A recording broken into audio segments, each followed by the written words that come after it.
I've been with you all many times over the years, various venues, including 5 years ago at our 100th anniversary.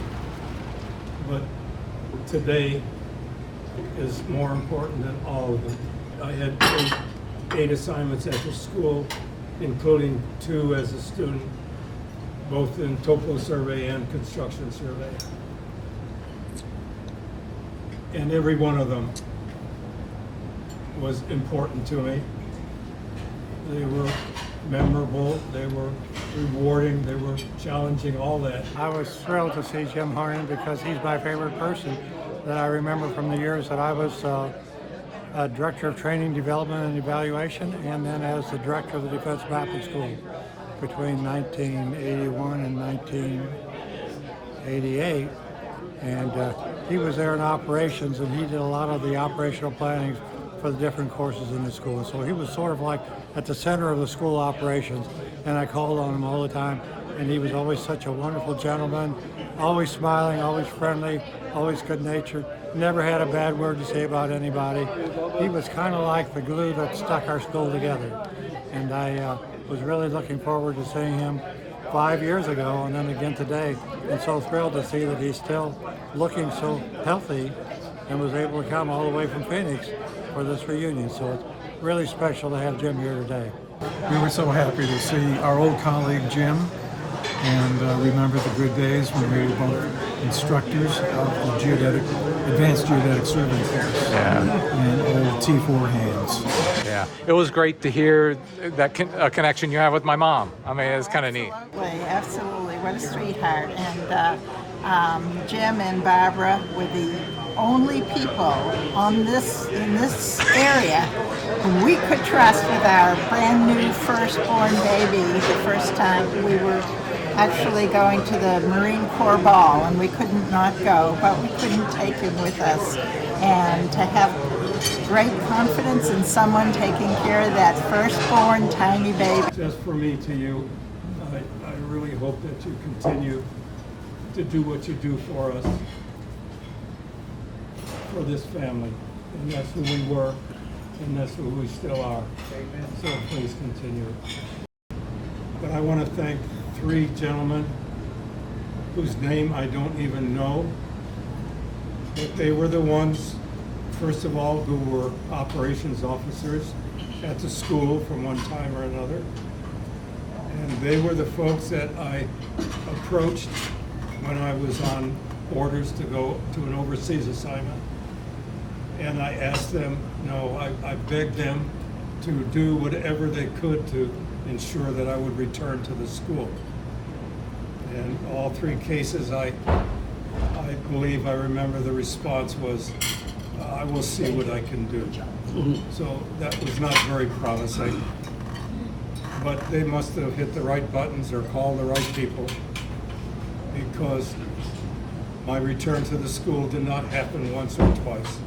Every single time I went overseas, 5 different occasions, I ended up back here in the school. So I'm eternally grateful for them. I just love Fort Belvoir. I love this mapping school. I started 3 years after Al Anderson. He first started here in 1946. I went to school here first in 1949. And with that, I'm going to leave you, and it's good to see you all again. And thank you very much. Big Jim and I, we go back a few weeks. Like I said, I remember when we had the last reunion, and we had a gentleman that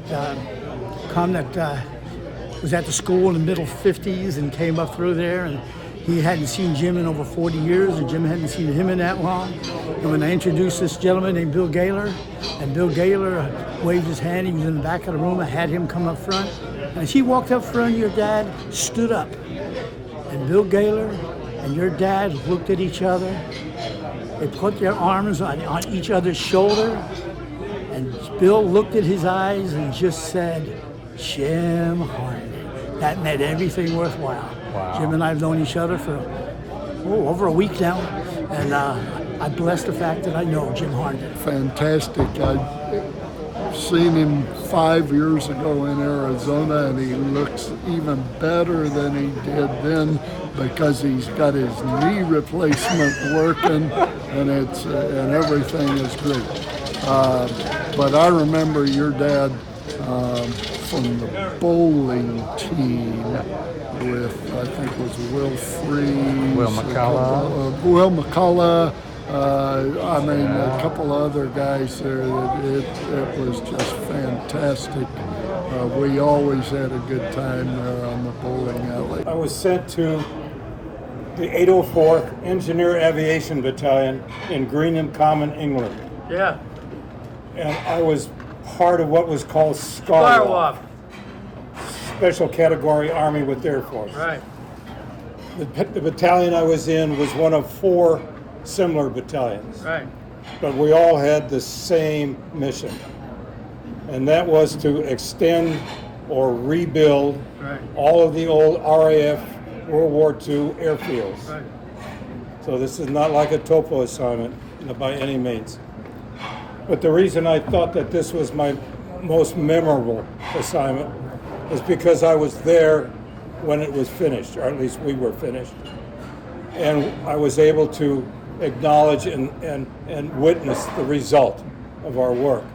What we had done was pour over 300,000 cubic yards of concrete, 200,000 tons of asphalt. We built 2 10,000-foot taxiways, 1 10,000-foot runway, 57 hard stands or warm-up aprons, and we had constructed 17 miles of drainage. And of course, I learned a great deal about cement and asphalt at that time. The reason that it was so memorable is because I was there when it was finished, and I'd say 70 or 80 of us, we lined up just off the runway, many of us holding hands, and we were anticipating first the sound and then the arrival at this beautiful aircraft that was about to land on our airfield. And of course, there was some anxiety by some what possibly could go wrong when this aircraft hit the pavement. But it landed beautifully with no incidents involved. And I understand that you probably would agree with me if I say, even though it happened 68 years ago, that vision of that moment still remains very clearly in my mind.